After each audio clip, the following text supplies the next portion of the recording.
Well, first tonight, no surprise, Tony Abbott's potentially terminal dose of foot and mouth disease. By now, of course, most Australians will have seen how he handled or didn't handle being quizzed over his "shit happens" comment last night. It was certainly hard to watch.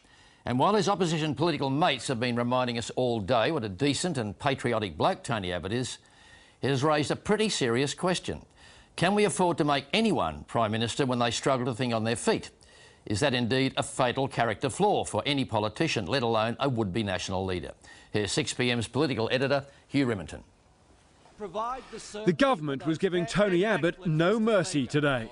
He is all opposition and no leadership. But that's business as usual. They were steering well clear of what at least one Liberal has called Tony Abbott's Mark Latham moment.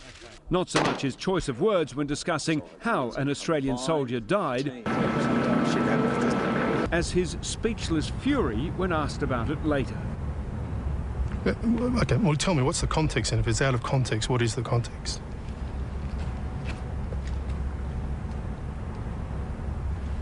You're not saying anything, Tony. I've given you the response you deserve.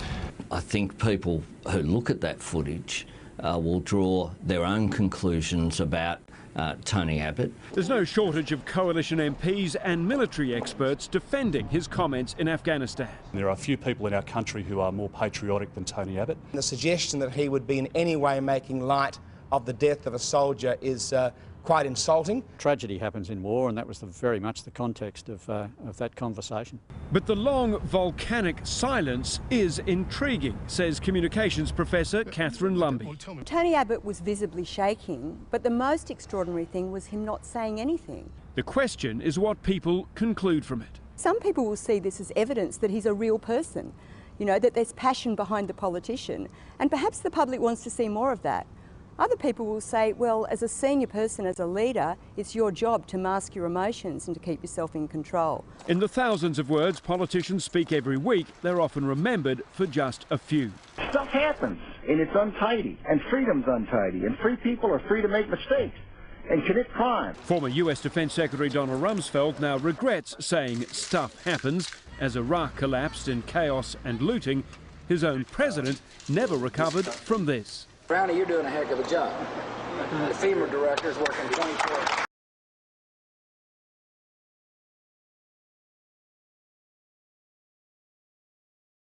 that hundreds died. Americans fell out of love with Bush that day, and he never got them back. But rage is not always fatal for a politician, so long as it's aimed at a journalist. Now, Mr. Carlton, you can sit there with your silly, quizzical face. Bob Hawke went on to win 4 elections. Perhaps Tony Abbott might have done better if instead of silence, he'd simply gone for abuse. You're not saying anything, Tony. Political editor Hugh Remington. Well, one way to put it is that the furor has become a war of words over the sound of silence.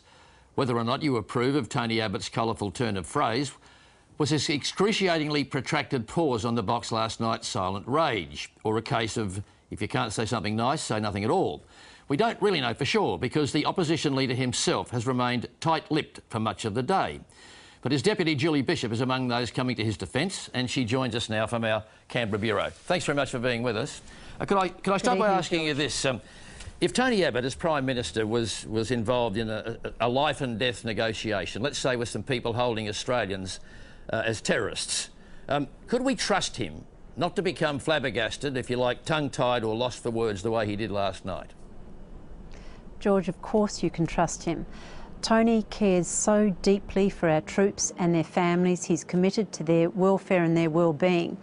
I believe he was shocked that an insinuation was being made that he was being flippant about the death of a soldier in Afghanistan.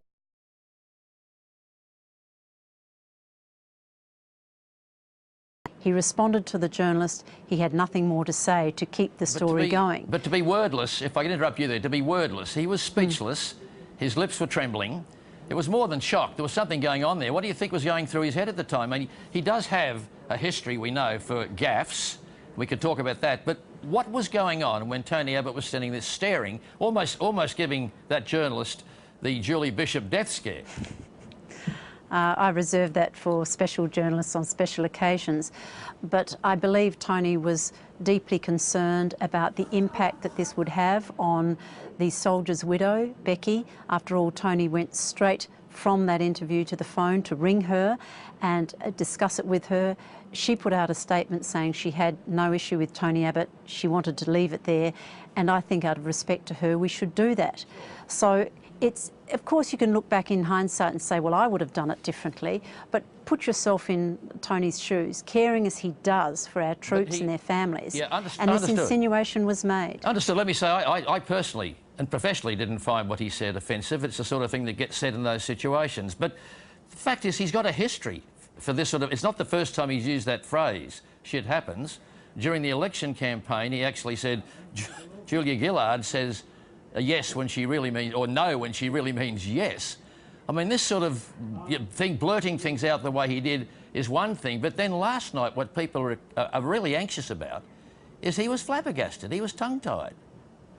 Well, Tony's himself, he's not scripted. He's, to use his phrase, fair dinkum. He uses phrases that are part of the Australian vernacular. The film footage in question was shot by the Defence Department in Afghanistan. He's standing around with a bunch of soldiers and they're talking about deeply troubling issues. Sure. He's talking as they talk. Now, I think that to be then taken out of context, George, yes, I think it's pretty We've heard unfair. that explanation from both Tony Abbott and your colleagues, but we're not talking about that now. We're talking about this very strange behaviour of when confronted by a journalist, rather than say the wrong thing, he said absolutely nothing. Do you think maybe it was anger management that we were seeing? Tony Abbott was worried, if I say anything now, I'm in trouble. No, I believe he was shocked by the insinuation that he was being flippant. I think he really was, and I think it was going through his mind that he had to speak to the widow because he didn't want it to be taken out of context to offend her.